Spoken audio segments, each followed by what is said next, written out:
दक्ष वहां आए तो 32,99,99,999 देवता खड़े हो गए। शंकर भगवान ध्यान में बैठे रह गए। ये देखकर दक्ष को बड़ा क्रोध आया कि मेरा ही जमाई, इसने मेरा अपमान कर दिया। कितनी बड़ी विचित्र बात है। 32,99,99,999 देवताओं ने सम्मान किया, उस सम्मान से आनंदित नहीं हो पाए। एक ने अपमानित नहीं किया, ध्यान में बैठा रहा तो दुखी हो गए और संकल्प ले लिया कि मैं भी इनको अपमानित करूंगा। दक्ष की स्थिति आम समाज के बुद्धिमानों की स्थिति है। दक्ष मतलब बुद्धिमान। बुद्धिमान संतुष्ट कभी नहीं होता। कहीं ना कहीं कमी दिखाई देगी या भविष्य की चिंता सताने लगेगी। जो हाथ में है उसका उपयोग करना वो नहीं जानता। अपनी अधिक बुद्धि के कारण वो भूत को पकड़े रहता है और भविष्य की चिंता में खोया रहता है। अधिक दिमाग है, वर्तमान में आए हुए अवसर का लाभ नहीं उठा पाता। जैसे ये दक्ष, इतनी लाख करोड़ों देवताओं ने सम्मान किया, उसका आनंद नहीं ले पाए, एक ने नहीं किया, इससे दुखी है। समाज में मान लो 1000 लोग हैं, उसमें से 900 लोगों ने आपका सम्मान किया और 100 ने नहीं किया, तो दुखी क्यों है? नहीं, 100 ने क्यों नहीं किया, इसका दुख है। 900 ने किया, उसका आनंद तो ले लो। एक सेठ जी के यहां गए। सेठ जी की पत्नी से हमने पूछा, सब ठीक तो है? बोले हाँ बाबा, सब ठीक है। बिजनेस कैसा चल रहा? बोले सब ठीक है, 40 लाख का फायदा हुआ है इस महीने। हमने कहा अच्छा, आपको फायदा हो तो हमें भी फायदा है, कुछ आश्रम के लिए जाएगा ना। 40 लाख का फायदा हुआ। सेठ जी आए उदास। हमने पूछा आप क्यों उदास हैं? बोले क्या बताएं बाबा, घाटा हो गया। हमने कहा बिजनेस अलग है क्या, पत्नी का अलग आपका अलग? बोले नहीं, एक ही बिजनेस है। तो पत्नी कहती है 40 लाख का फायदा हुआ, आप कहते हैं घाटा। बोले 40 लाख का घाटा हुआ है। तो कैसे घाटा हुआ? तो कहने लगे मैंने सोचा था 80 लाख का फायदा होगा और सिर्फ 40 लाख का फायदा हुआ, तो 40 लाख का घाटा हो गया ना। बहुत टेंशन है, बहुत तकलीफ है, 40 लाख का घाटा हो गया। मैंने जो सोचा था वो नहीं हुआ।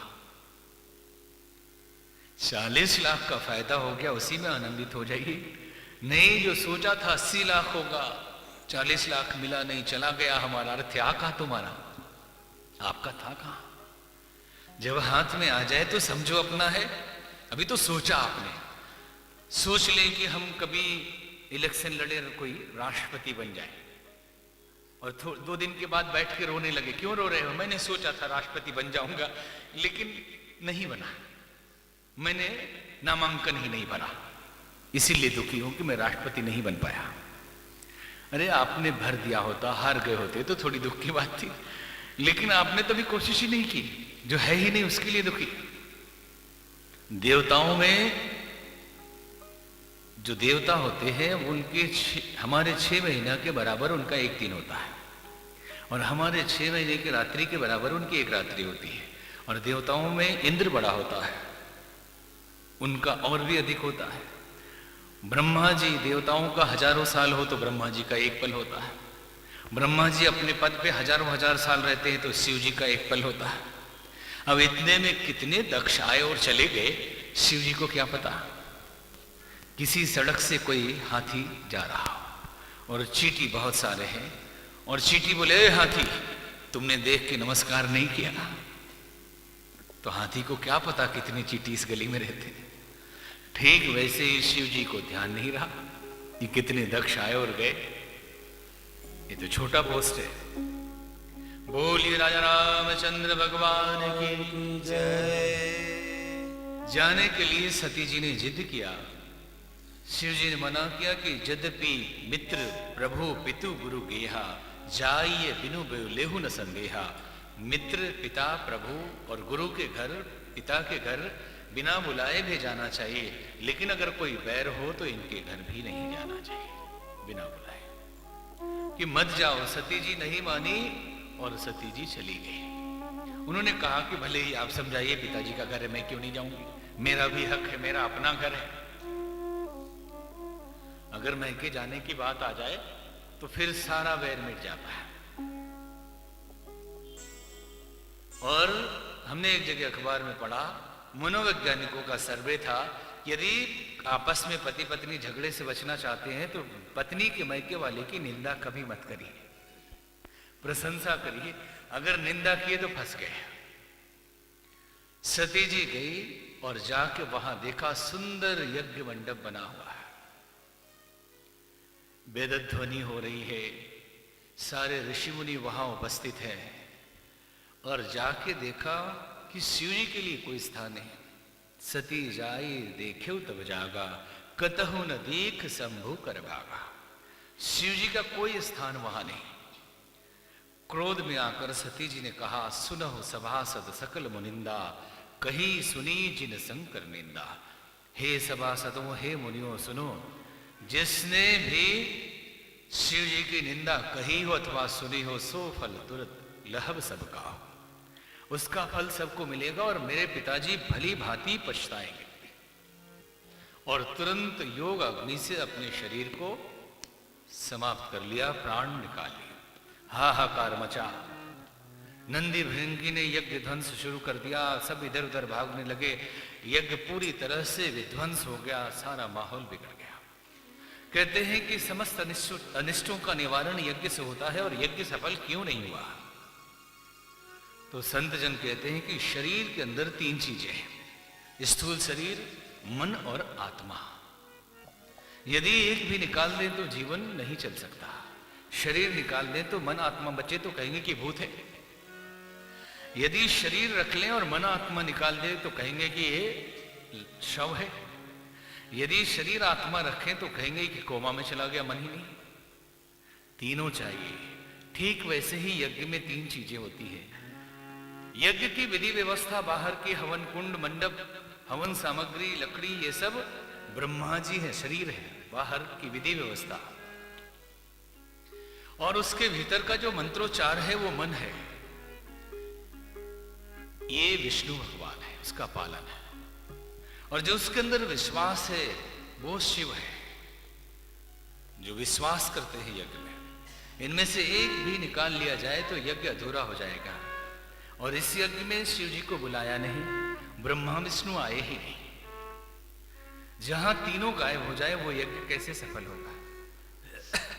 बोलिए राजा रामचंद्र भगवान की जय। सती जी ने शरीर छोड़ा। एक नियम है कि शरीर छोड़ते समय आखिरी में जो स्मृति रहती है, जो याद रहती है, जो सोचते हैं, जो विचार करते हैं, उसी के अनुरूप हमारा अगला जन्म होता है। जो सोचेंगे, आप रात को एक फिल्मी गाना सुनिए या कोई भजन सुनिए या मंत्र सुनिए, सुबह उठते ही वही गुनगुनाएंगे। जिंदगी एक दिन के लिए एक जीवन अगर मान के चलें कि रात को मौत और सुबह प्रातः काल जन्म, तो रात को सोची हुई बातें नए जन्म में मिल जाएंगी तुरंत। ठीक ऐसे ही विद्या नष्ट नहीं हो जाती। जो हम पढ़ते हैं, जो सीखते हैं, जो तपस्या करते हैं, जो ज्ञान अर्जन करते हैं, वो सब हमारे साथ अगले जन्म में भी चली जाती है। ये एक बच्चों को देखिए कितना अच्छा गाते हैं। कोई जिंदगी भर सीखे तो वैसा ना गाए। कोई बाल्यकाल से साधु, बाल्यकाल से संगीतकार, बाल्यकाल से विद्वान, ये सब पूर्व जन्म का है। तो जो है पहले से वो साथ जाता है। सती जी ने शरीर छोड़ा तो मन में आखिर यही इच्छा थी कि शिव जी के चरणों में अनुराग रहे, भगवान महादेव के प्रति मेरी प्रीति कम न हो और मैं उन्हीं की अर्धांगिनी बनूं। बाबा जी ने लिखा, सती मरत हरि सन बर मांगा, सती मरत हरि सन बर मांगा, जन्म जन्म शिव पद अनुरागा, जन्म जन्म शिव पद अनुरागा, सती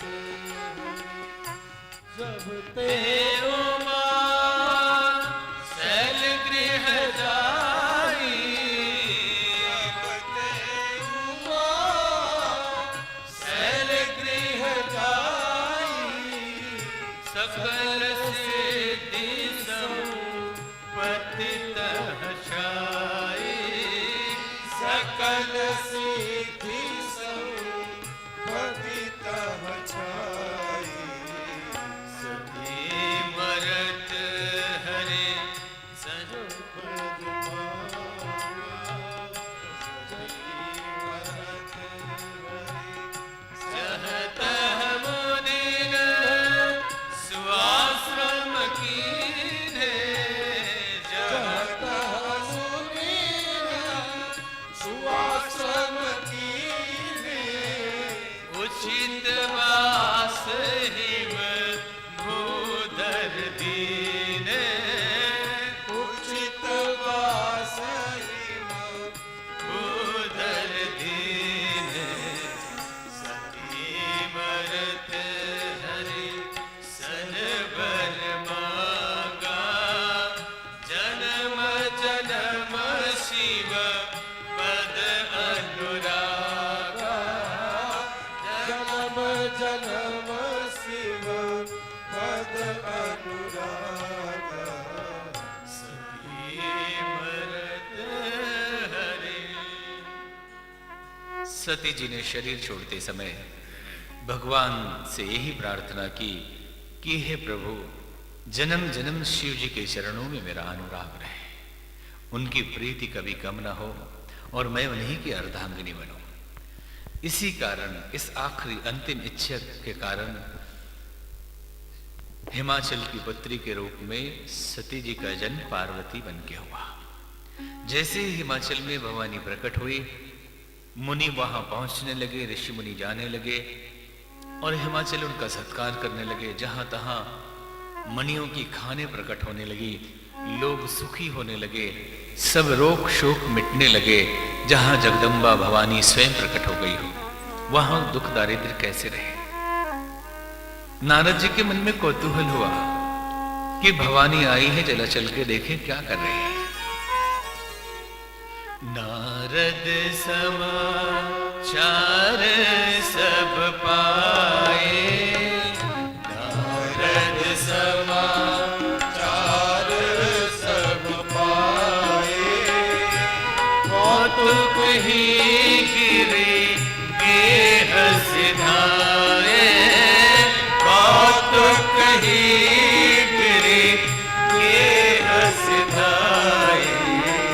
नारद समा शैल राज बड़ आदर कीन्हा, शैल राज बड़ आदर कीन्हा, पद पखारी बर आसन दीन्हा, पद पखारी बर आसन दीन्हा।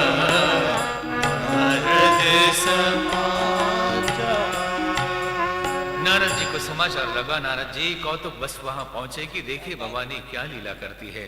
और वहां आके नारद जी जैसे आए, शैलराज ने, हिमाचल ने भगवान नारद मुनि के चरण पखारे, चरण धोए, नमन वंदन किया, बिठाया और अपनी बेटी को चरणों में रख के कहते हैं कि हे मुनिवर, आपको त्रिकाल यज्ञ है, मेरे इस बेटी का भाग्य हस्तरेखा देख के जरा बताए कि बेटी के भाग्य में क्या लिखा है। नारद मुनि ने कहा, ये बड़ी सौभाग्यशाली है।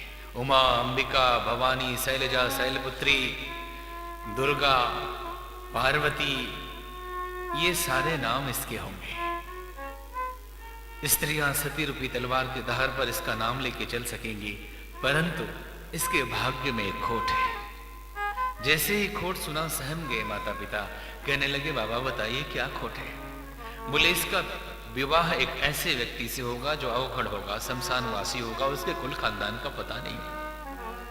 शंकर भगवान के कुल खानदान का पता नहीं। विवाह में तो पहले जाति देखते हैं, गोत्र देखते हैं, फिर देखते हैं व्यापार करता है या नहीं। पढ़ा लिखा है या नहीं, इसके घर में धन दौलत बिजनेस है या नहीं, तो ऐसा दूल्हा मिलेगा जिसका कोई बिजनेस नहीं, घर भी नहीं, शमशान में रहता है। रोने लगी मैना जी कि कैसे होगा, मर जाऊंगी लेकिन ऐसे अवघर से अपनी इस पुत्री का विवाह नहीं करा सकती। बाबा कोई उपाय करिए, कुछ भी बताइए कि ये भाग्य टल जाए। तो नारद मुनि ने कहा, कह मुनि हिमवंत सुनो, जे विधि लिखा लीला, देव धनुज नर नाग मुनि, कौन में रहा। कह मुनि हिमवंत सुनो, हे मुनि ने कहा, हे हिमाचल सुनो, जो विधाता ने लीलाट पे लिख दिया, कपाल पे लिख दिया, देव धनुज नर नाग मुनि, कोई मिटा नहीं सकता। दोनों चरण में गिर गए कि असंभव, आप ठीक नहीं कह रहे। ये दोहा सुन के लगता है कि गोस्वामी तुलसीदास जी परम भाग्यवादी हैं, लेकिन दोनों चरण पकड़ लिए कि नहीं, हमने सुना है कि संतों की कृपा से सब कुछ ठीक हो जाता है, और आपके चरण में हम हैं, आप बताइए भाग्य बदलने का तरीका क्या है। ये तो भाग्य में लिखा है, बदला नहीं जा सकता आप कहते हैं, लेकिन आप बताओ कि भाग्य कैसे बदला जाता है। तो फिर नारद मुनि ने कहा, जब तप करे कुमारी तुम्हारी, जो तप करे कुमारी तुम्हारी, भविव में की सक हहि त्रिपुरारी, भविव में की सक हहि त्रिपुरारी, जो तप करे यद्यपि वर अनेक जग माही, यद्यपि वर अनेक जग माही, एहि कह सिवत जी दूसर नाही, एहि कह सिवत जी दूसर नाही, जो तप करे। हे हिमाचल, यदि आपकी कन्या तप करे तो इसका भाग्य भगवान महादेव बदल सकते हैं। भवियो मेट सकहि त्रिपुरारी, क्योंकि तपस्या में बहुत बड़ी शक्ति है। तपबल रचई प्रपंच विधाता, तपबल विष्णु सकल जगत्राता, तपबल शंभु करहि संहारा, तपबल शेष धरहि महिभारा, तप आधार सब सृष्टि भवानी। धीरे से नारद मुनि ने भवानी की तरफ इशारा किया और कहा कि देवी आप तो जानती हैं, तप आधार सब सृष्टि भवानी, करहि जाई तप अस जिय जानी। ऐसा हृदय में जानकर आप तप करने के लिए जाइए, क्योंकि आपने जो किया है पिछले जन्म में, उसके लिए आपको तप करना ही पड़ेगा। नारद मुनि वहां से चले गए। पति पत्नी दोनों रोते हैं कि इतनी छोटी सुकोमल सुंदर मधुर कन्या को हम तप के लिए कैसे भेज दें। वन में हिंसक पशु होंगे, शेर चीते भालू होंगे, उनके बीच कैसे रहेगी, क्या आहार लेगी, क्या जल लेगी, कौन इसकी रक्षा करेगा। बहुत विलाप करते हैं। तो हिमाचल कठोर हृदय होकर अपनी अर्धांगिनी से कहते हैं कि अब जो तुम्हारी सुता पर नेहू, तब अस जाए सिखावन देहू। यदि आपको अपनी पुत्री पर स्नेह है तो जाकर सिखाइए कि वो तपस्या करने जाए। भले ही हम हृदय पे पत्थर रख लेंगे, हम रो लेंगे, तकलीफ सह लेंगे, लेकिन उसके भाग्य को बदलने का एक ही तरीका है, वो है तप, और तप के लिए उसे भेजना ही पड़ेगा। मैना जी की आंखों के आंसू ठहरते नहीं और रोती है, कदम उधर बढ़ाते के लिए गड़बड़ाती है। इधर भवानी सोचती है कि मेरी माँ को मेरे लिए तकलीफ हो, ये तो ठीक बात है। और जैसे ही वाई इन्होंने, पार्वती जी ने कहा, सुनहि माँ तुम्हें दीख अस, सपन सुना तो ही, सुंदर गौर सुबी प्रवर, अस उपदेश। हे माता, मैंने एक बड़ा सुंदर सपना देखा है। मैं आपको वो स्वप्न सुनाती हूँ। 2 गौर ब्राह्मण मेरे सपने में आए और उन्होंने कहा कि पार्वती, यदि तू तपस्या करे तो शिव जी तुझे पति के रूप में मिलेंगे। तो हे मैया, मना मत करना, मुझे तप करना है। ये सुन के उनकी आंखों के आंसू और भी बढ़ गए। खुशी के मारे दौड़ के गई कि सुनते हैं, अपने पति को कहती है कि हम जो बताने में घबरा रहे थे, और पार्वती ने सपना देखा। सपने में ब्राह्मण आए और उन्होंने कहा कि तप करो। पार्वती तप के लिए राजी हो गई है। बड़े भारी मन से तपस्या के लिए पार्वती जी को भेजते हैं। पति प्राप्ति के लिए सृष्टि में इतनी कठिन तपस्या किसी ने नहीं की। आज तक पार्वती जी ने जो तपस्या की, हजारों साल तक आहार नहीं लिया, हजारों साल तक जल नहीं लिया, हजारों साल तक पत्ते लेती रही। गोस्वामी जी ने लिखा, नित नव शरण उपज अनुराग, इसरी दे हत परी आगु खाई सत बरस गवाए, सागु खाई सब बरस गवाए, कछु दिन भोजन बारे बतासा, किए कठिन कछु दिन उपवासा, कछु दिन भोजन बारे बतासा, किए कठिन कछु दिन उपवासा। बेल पाती मही परई सुखाई, तीनी सहस संबत सोई खाई। बेल पाती मही परई सुखाई, तीनी सहस